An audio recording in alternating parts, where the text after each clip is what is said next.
Iran dilaporkan mampu menembus sistem pertahanan udara Israel, memicu rangkaian serangan dari udara yang mengguncang Tel Aviv. Hingga saat ini belum ada laporan resmi mengenai jumlah korban maupun tingkat kerusakan yang ditimbulkan. Namun, sejumlah analis menilai serangan tersebut cukup signifikan dan dianggap sebagai pukulan yang tidak ringan bagi Israel. Di tengah sorotan dunia terhadap konfrontasi yang melibatkan Iran, Amerika Serikat, dan Israel, muncul pula isu lain yang mulai menarik perhatian. Beredar spekulasi bahwa Iran sedang sengaja diadu dengan beberapa negara Arab di kawasan. Hal ini memunculkan pertanyaan yang lebih besar. Apakah ada pihak tertentu yang berusaha memecah hubungan di antara negara-negara Arab demi kepentingan geopolitik? Senin sore, 2 Maret 2026, kawasan industri energi di Teluk Persia diguncang oleh serangan drone yang menghantam kilang minyak Ras Tanura milik Saudi Aramco. Penduduk sekitar melaporkan munculnya asap pekat yang membumbung dari area fasilitas tersebut. Serangan ini memicu kebakaran di kompleks penyulingan yang selama ini menjadi salah satu pusat pengolahan dan ekspor minyak paling penting bagi Arab Saudi. Insiden itu langsung memancing reaksi keras dari pemerintah Saudi. Menteri Luar Negeri Faisal bin Farhan Al Saud menuding Iran sebagai pihak yang bertanggung jawab. Ia menilai arah datangnya proyektil tidak berasal dari wilayah Yaman, tetapi dari utara, yang menurutnya mengarah pada Iran. Selain itu, Riyadh menyatakan bahwa jenis persenjataan yang digunakan memiliki karakteristik teknologi buatan Iran. Atas dasar itulah, Saudi menyimpulkan bahwa Teheran berada di balik serangan terhadap fasilitas Aramco.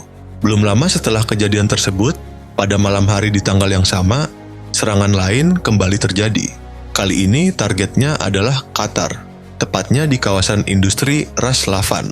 Drone dilaporkan menyerang fasilitas energi milik Qatar Energy serta area industri Mesaid. Beberapa objek yang terdampak antara lain tangki air untuk pembangkit listrik dan instalasi pemrosesan gas.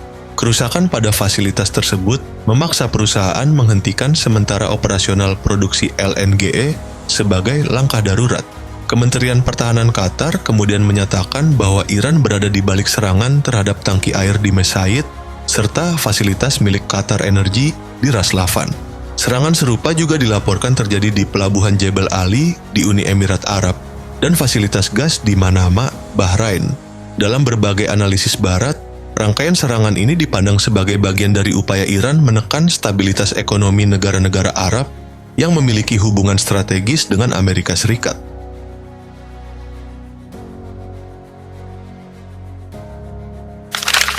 Teheran langsung menolak tuduhan bahwa mereka berada di balik serangan drone terhadap kilang Ras Tanura. Pemerintah Iran menegaskan tidak ingin dijadikan kambing hitam dalam insiden yang mengguncang fasilitas energi penting di teluk tersebut. Meski Iran memang sedang melancarkan serangan balasan terhadap target tertentu di kawasan, pejabat di Teheran menyatakan bahwa instalasi minyak milik negara-negara Arab bukan bagian dari sasaran operasi mereka.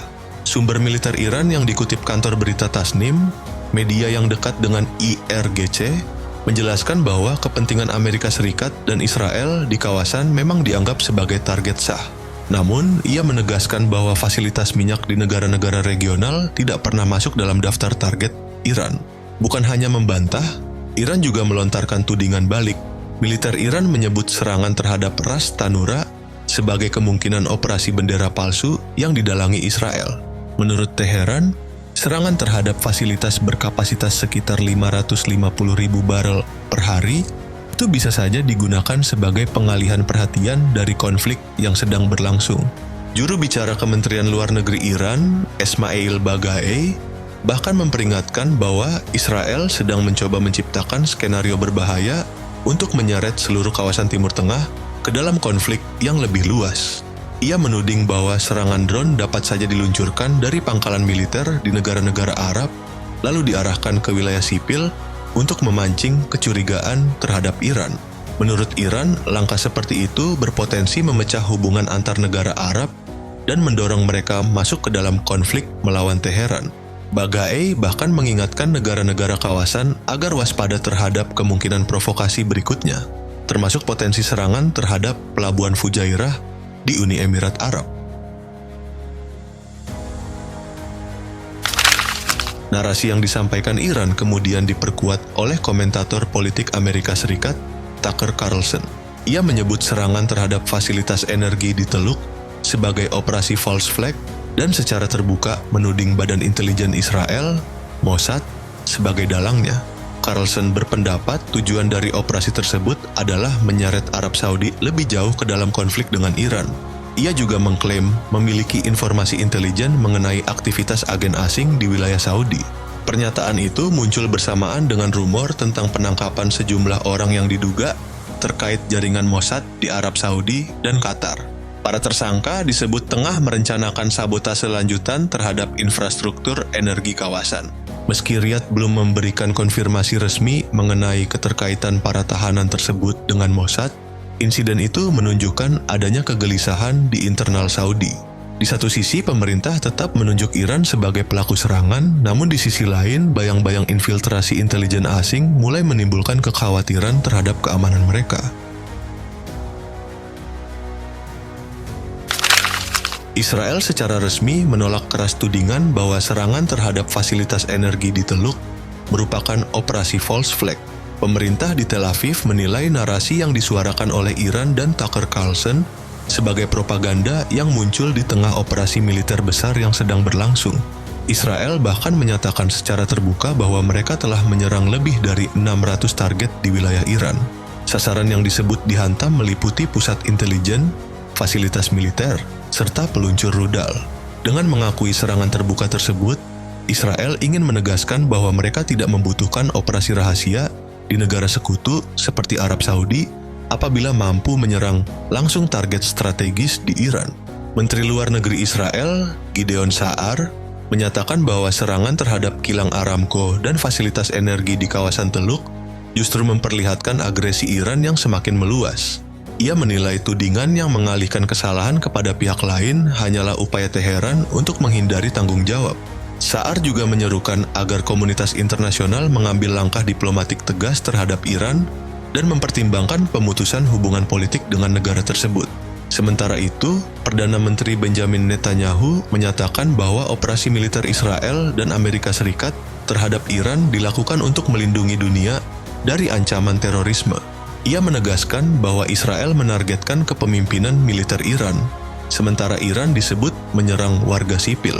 Pernyataan ini memicu kritik setelah laporan muncul bahwa sehari sebelumnya serangan rudal Israel menewaskan 190 orang di sebuah sekolah dasar khusus perempuan di kota Minab.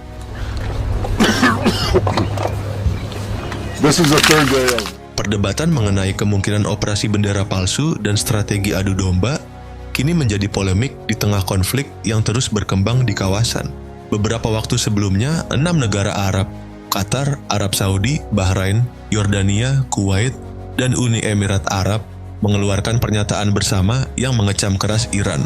Mereka menilai serangan rudal dan drone yang terjadi di berbagai wilayah kawasan sebagai tindakan berbahaya dan tidak bertanggung jawab. Serangan yang disebut menyasar wilayah Bahrain, Irak, Yordania, Kuwait, Oman, Qatar, Arab Saudi, hingga UIA dipandang sebagai eskalasi serius karena mengenai infrastruktur sipil serta membahayakan warga di negara-negara yang sebenarnya tidak terlibat langsung dalam konflik. Namun, pernyataan bersama itu memunculkan kejanggalan tersendiri. Dokumen tersebut juga menyertakan Amerika Serikat, meskipun aset dan kepentingan Washington memang secara terbuka menjadi target Iran dalam konflik ini. Situasi ini memperlihatkan dinamika politik yang semakin kompleks di Timur Tengah. Kawasan tersebut kini terlihat semakin terbelah, dengan sebagian negara cenderung mendukung Amerika Serikat, sementara yang lain mengambil posisi lebih hati-hati terhadap konfrontasi dengan Iran dan Israel. Konflik yang berlangsung di Timur Tengah kembali memperlihatkan satu kenyataan penting. Energi bukan lagi sekadar komoditas ekonomi, melainkan juga instrumen tekanan geopolitik. Dalam situasi perang, minyak dan gas dapat berubah menjadi alat tawar yang memengaruhi keseimbangan kekuatan global. Dua fasilitas yang berada di pusat perhatian adalah Ras Tanura di Arab Saudi dan Ras Laffan di Qatar.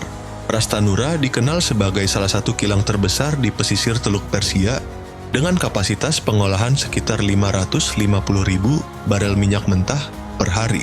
Sementara itu, Ras Laffan merupakan pusat produksi gas alam cair terbesar di dunia.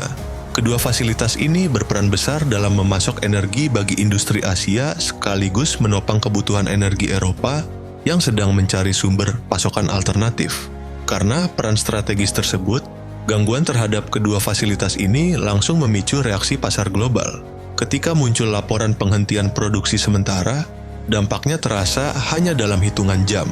Harga minyak mentah Brent melonjak sekitar 10%, sementara pasar gas Eropa mengalami lonjakan harga hingga 50% akibat kekhawatiran terhadap pasokan.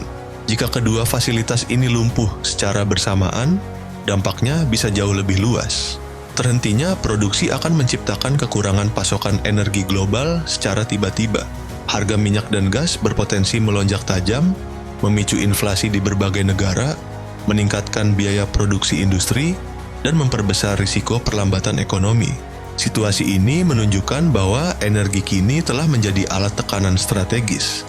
Gangguan terhadap produksi bukan hanya soal ekonomi, tetapi juga bagian dari permainan geopolitik yang dapat memengaruhi arah negosiasi dan keseimbangan kekuatan dunia.